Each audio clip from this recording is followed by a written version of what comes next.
Greetings and blessed to you once again, people of God. It's the Revelator once again, and hoping the grace and the mercy of our Lord Jesus Christ is with you until the end of time.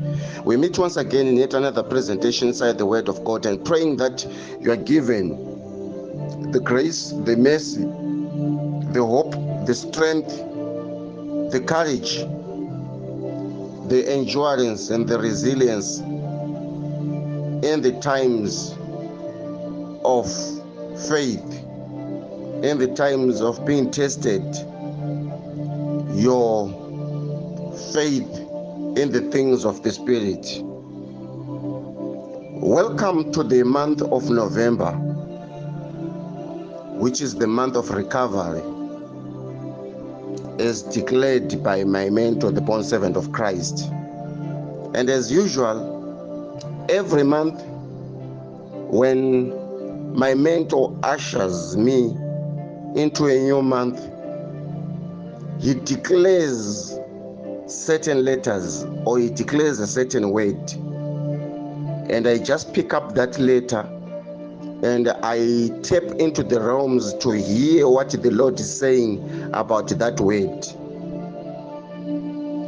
And I want to preach on a recovery. I want to preach on recovery, which are the letters or the declaration of the season. Recovery. Let us get into the book of Mark chapter 5 verse 1, and it reads, "And they came over unto the other side of the sea, into the city of Caesarea. And when he was come out of the ship, immediately there met him out of the tombs a man with an unclean spirit, who had his dwellings amongst the tombs, and no man could bind him, no, not even with chains, because that he had been often bound with fetters and were bound with chains. There are moments where those chains had been plucked asunder, they had been broken, and the fetters would be in pieces, and it reached a level whereby no man could tame him. And night and day he was always in the mountains and in the tombs, crying and cutting himself with the stones." The passage that I've read here is a very disturbing passage of a man that has been afflicted, a man that has suffered many things, a man that has endured pain, not just physical pain, but spiritual torments. All these cases that I've read here, they were afflicting one individual. There are times that one can fail to sleep. You can fail to sleep because you've got a toothache. I know how painful a toothache is, because I once had it. There are times that one can fail to sleep because your ear is giving you pain. I know how painful an ear pain is, a pain in the ear. There are times when one can fail to sleep just because probably you are coughing. There are many things that can cause one to go through temporary pain because of a certain area in your body that is feeling pain. It could be your knee, it could be your ankle, it could be your hand, it could be your shoulder, it could be your back. But here we are talking about a man that had multiple cases that were now recorded on his body. We're talking about a man that had also lost his sanity. We're talking about a man that could not sleep because of torments. We're talking about a man that now had a mental disturbance. He no longer knew who he was. All that he could remember night and day was pain. All that he could recall night and day was misery, being tormented by evil spirits. On top of that, this man had his dwellings amongst the tombs.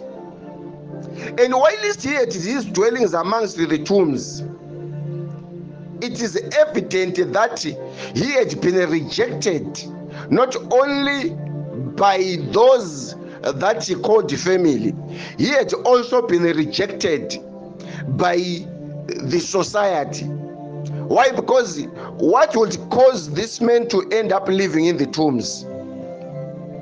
He ended up living in the tombs because he had been rejected not only by family and friends, but society had rejected him, and he had to go beyond the city to find his misery in the comfort of the tombs. Now, whilst he was in all these situations, Jesus has traveled, wrestled with the wind in the middle of the sea, and got awakened by his disciples. And when he was awakened by his disciples, he woke up from his sleep, raised his hand once, and just calmed down the storm. We are talking about men of God that are given the strength and the honor, the spirit of authority to just raise their hand, and a crisis can calm down. Men of God that are given the capacity to lay hands upon you and a fever just disappears. We're talking about the capacity that has gone down. Men of God that are given the capacity to lay hands upon you and a fever just disappears. We're talking about the capacity that has got a certain level of authority to speak one word and a certain thing just comes to pass. I heard of a certain man, I believe it was a Nigerian, who was called Babalola. I don't know if I pronounced well his name. Was called Babalola, who had the authority to the level that even when he would speak a word, just using a word by example, it would come to pass. He had that his daughter was supposed to make him a cup of tea, and the daughter was busy playing around. And he just exclaimed and said, "Why are you not making me a cup of tea? Are you mad?" And by just saying those words, the daughter just went mad. We're talking about a man who went to a river, prayed by that river, and people came to scoop water in that river, which now had healing significance up until the river ran dry and people came and scooped sand. We're talking about men of authority. We're talking about men of power. We're talking about men of God that are given capacity in the realms, like my mentor, the born servant of Christ. Men that can take you into any dimension in the realms of the spirit. Men that have mastered the realms and dimensions of the spirit. They can navigate and activate you in any dimension of the spirit, initiate you in the realms of the things of God. Now, Jesus, after having calmed down the storm, arrives in Gennesaret. When Jesus arrives in Gennesaret on the seashore, immediately Jesus comes across this man whose dwellings was around the tombs. And when this man saw Jesus, he ran and worshipped him. And a demon cried with a loud voice and said, "What have I to do with you, Jesus, you Son of the Most High God? I adjure you by God that you torment me not." And immediately Jesus spake and declared, "Come out of the man, you unclean spirit." And Jesus asked him and said, "What is your name?" Recently, I have stopped communicating with the demons. But when you hear Jesus asking a demon, "What is your name?" Jesus is simply demonstrating a level of authority that he has of asking a demon its name, as if he does not know the demon, but he knows the demon. Sometimes asking you, "What is your name?" when we already know the name. Sometimes asking you, "What is your name?" when we already know all your troubles, is a way of just practicing authority. Jesus is merely practicing authority here. Why would you ask a demon, "What is your name?"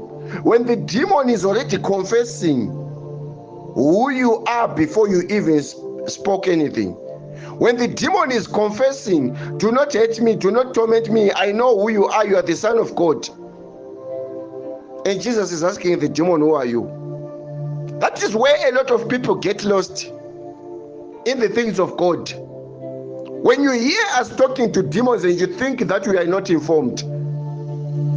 Of course, there are people that talk to demons because they don't know. It's like when you hand over the microphone to someone who's not a deliverance minister, and then he begins to question a demon. "Who are you? Where did you come from? Why are you fighting me?" The person is literally asking a demon to get information from a demon. It's different when you deal with the Revelator who teleports you into the realms, who names a place, a destination, who tells you what you are going to encounter in the realms before he sends you there. It's different when you're dealing with the Revelator, who's able to tell you that, "I want to catch a particular demon," and then he summons the demon, and when he catches that demon, he begins to talk to that demon. Don't think that such a person with a level of spiritual capacity is asking a demon to get information. Jesus asking a demon that is leading other demons, "Who are you?" does not mean that demon did not know who Jesus was. Does not mean Jesus did not know what kind of a demon that was. This is Jesus just practicing authority. This is the Revelator just practicing authority. However, we have minimized this thing of talking to demons. Why? Because it creates a skit for certain people that are very ignorant, that don't follow up the necessity, the spiritual necessity of that dialogue. I can create a dialogue with a demon deliberately, and I've proven it for the last 3 services that I can shut the mouth of demons if I don't want those demons to speak. But if I then decide to create a dialogue with a demon, it it should be a concern unto you. It should be a cause of concern unto you why I've allowed that demon to speak. If I can shut the mouth of a demon, it should be a concern unto you why I allowed a demon to speak at a certain particular moment. It is for you to hear the investigation that I was carrying out. And my investigation is always accurate. Why? Because every response that I get from a demon, I already know it before the demon speaks. Unlike you who is not spiritual, you just wait to hear what the demon is going to say. You don't even know what is happening in your life. Jesus has asked the demon, "What is your name?" As if he doesn't know. And the demon answered, "My name is Legion, for we are many." And he besought him much that he would not send them away out of the country. Now there was nigh unto the mountains a great herd of swine was feeding there. And all the devils besought him, saying, "Send us into the swine, that we may enter into them." And forthwith Jesus gave them leave, and the unclean spirits went out and entered into the swine, and the herd ran violently down a steep place into the sea. What did Jesus do there? To prove the authority that I was explaining here. After having asked the demon, "What is your name?" and the demon responds and says, "I'm Legion. I represent the other 2,000 that are just behind me." The reason why the demon is confessing all this is not that Jesus knows everything. And after that, the demon then begs Jesus, "Please, do not send us into the dry places." Why? Because we don't belong in the dry places. We belong in the sea. We are also the same 2,000 that were trying to hinder you on the way when you come down the storm. So please, Jesus, send us back into the sea. Do not send us in the dry places. Why? Because in the dry places, there's unrest there. We'll be restless. And Jesus says, "Okay, I'm going to send you into the sea where you belong, as long as you are not tormenting this man." But Jesus then negotiates with the demons. Are you getting me? Jesus negotiates with the demons. You people are playing. You don't know a man of God. When you see a man of God that is talking to demons and you're saying, "Is this a man of God?" You're talking to demons and they're trying to disqualify your calling. It's because you know nothing about spiritual authority. Jesus actually negotiated with the demons, and the demons actually begged, "Send us into those swine."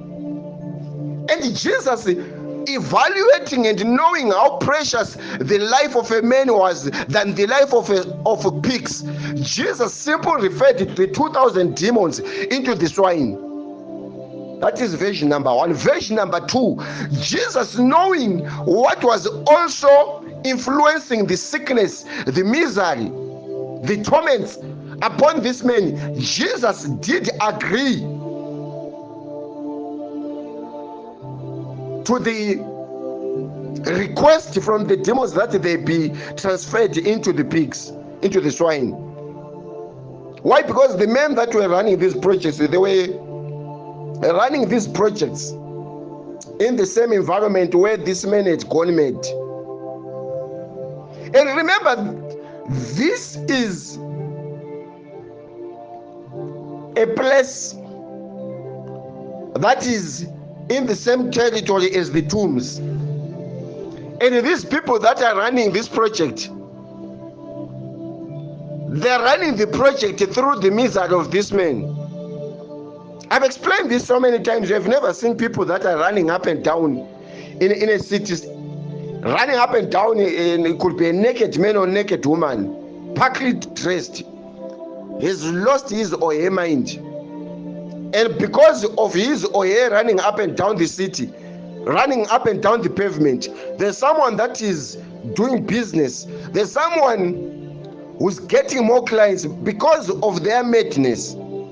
And Jesus, knowing that this project of swine was running because of such, he said, "I'm going to transfer where this came from. I'm going to transfer where this came from. This thing of thinking that Christians, believers, or saints must not resist, they must not fight back. You are playing.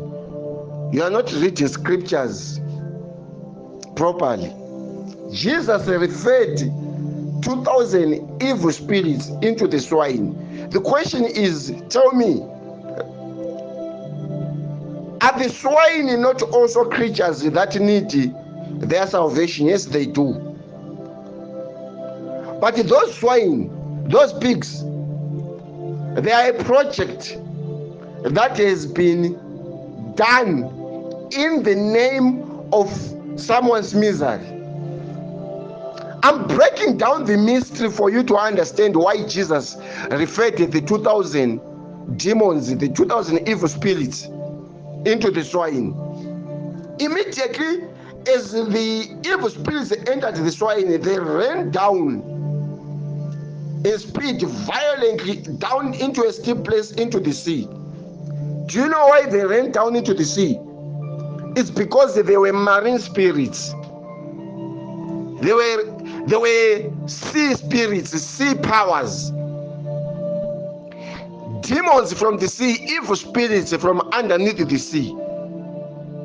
And I've already given you the hint that Jesus started wrestling with these spirits before he even arrived in Gennesaret, where he healed the man that had 2,000 evil spirits.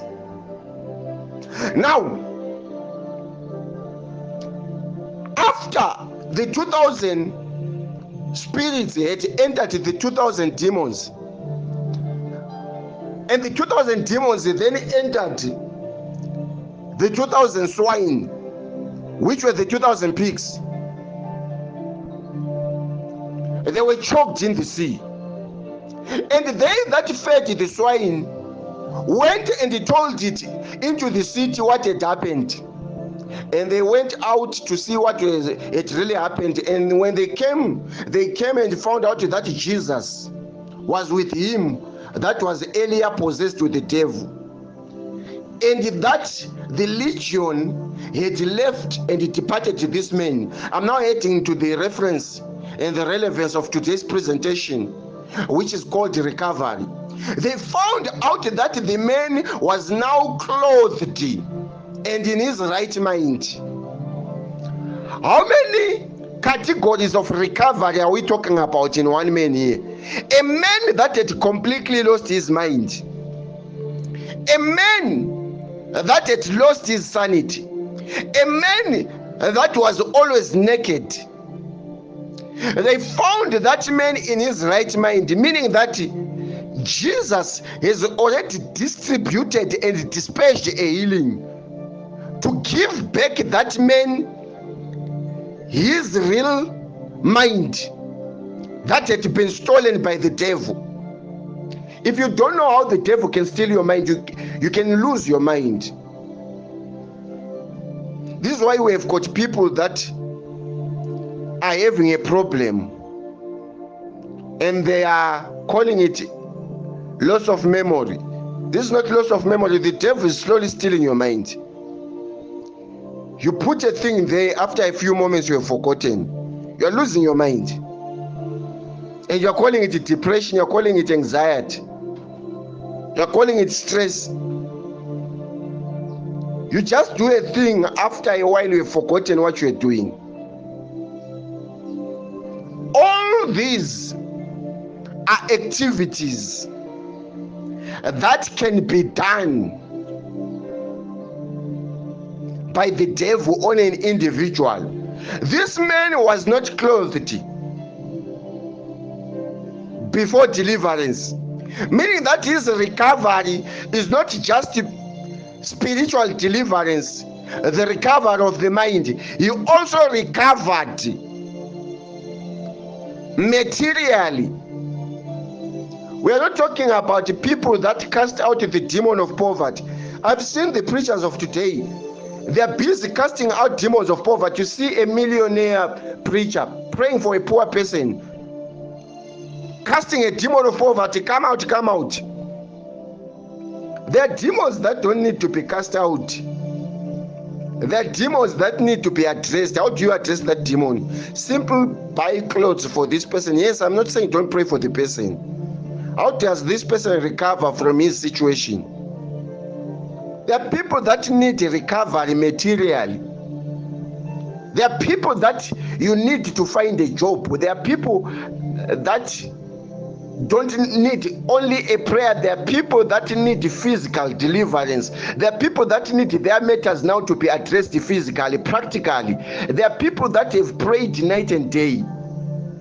I'm one of them. There are people that have prayed night and day that now need a recovery beyond just the spiritual things. There are people that have proven their submission before God. I'm one of them. It's not breaking. There are people that have proven their obedience for 2 years, over 2 years.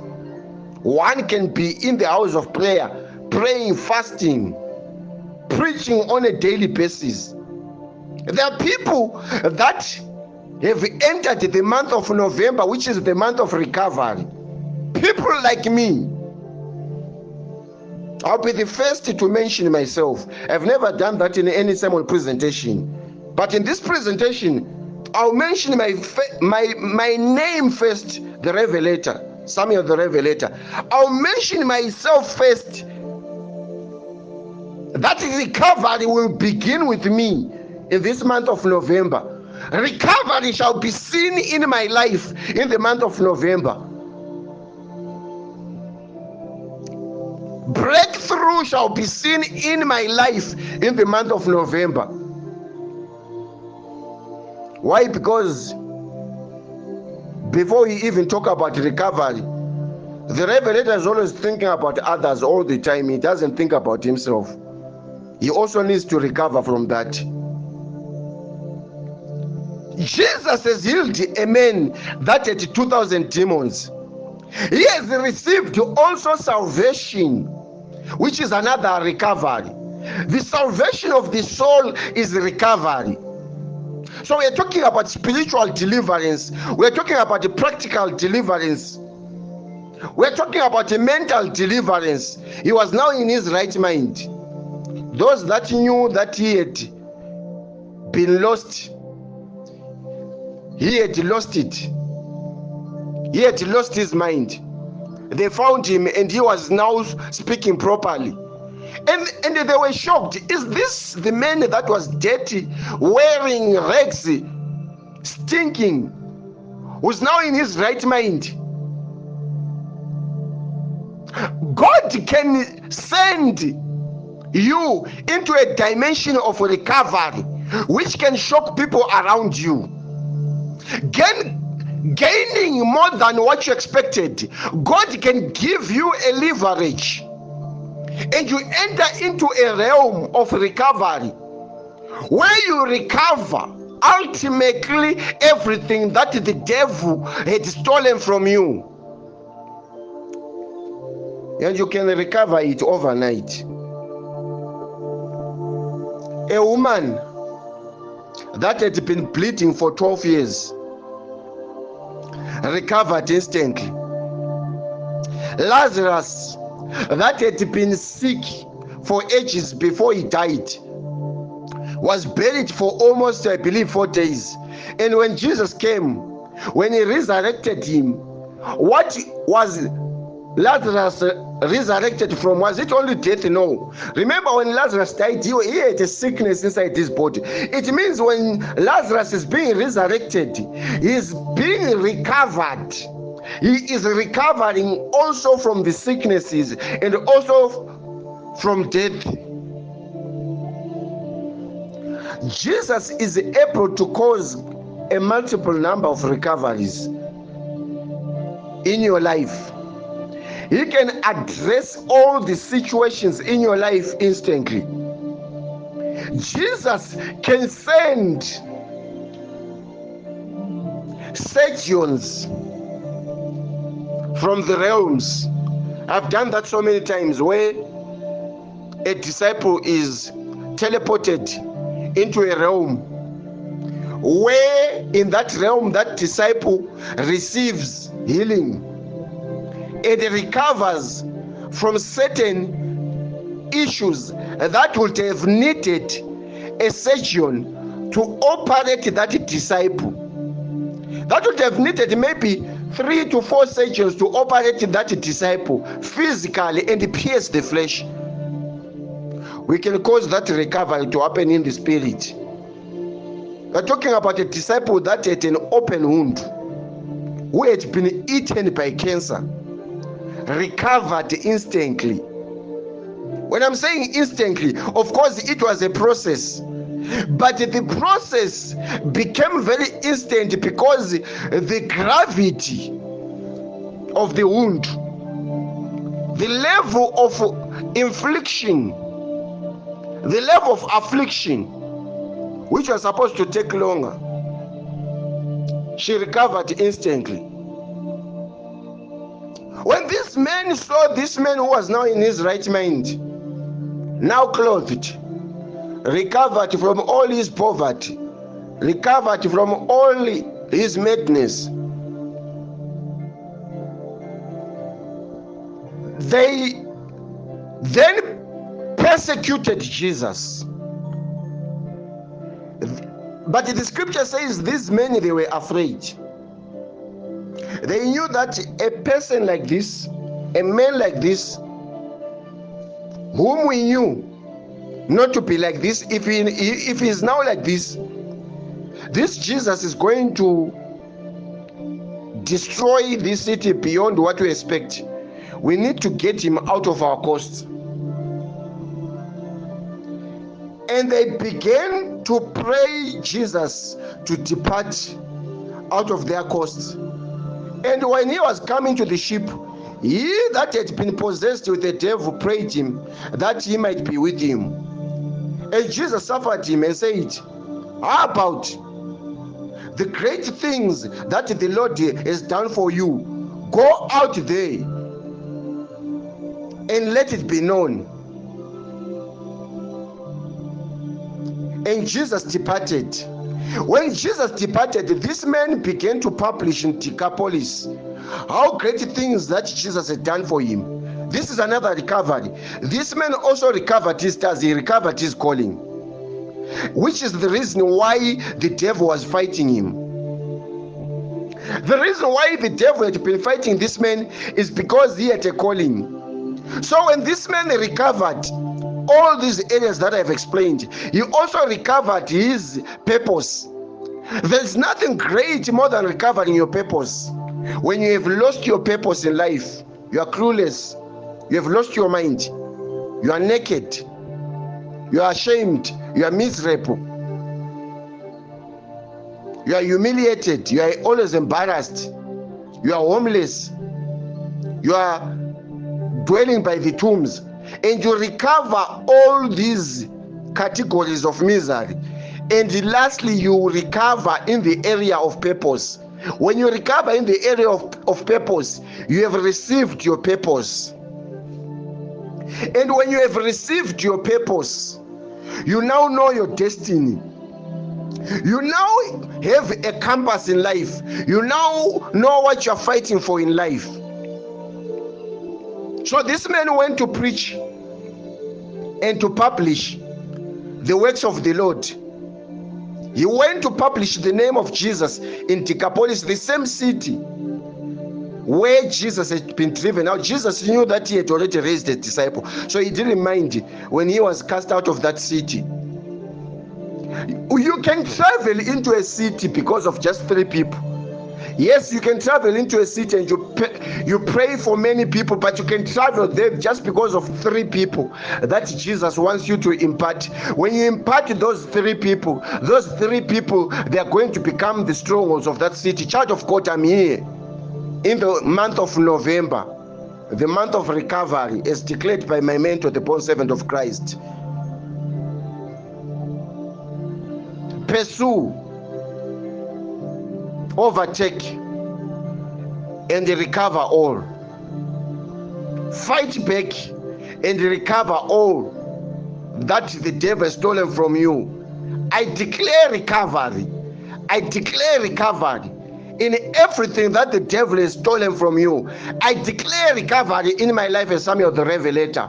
Everything that the devil had stolen from this ministry, every stud which the devil has stolen from you as a disciple, every area of influence that had been stolen by the devil from your life, I speak recovery in that area in this month of November, in the name of Jesus.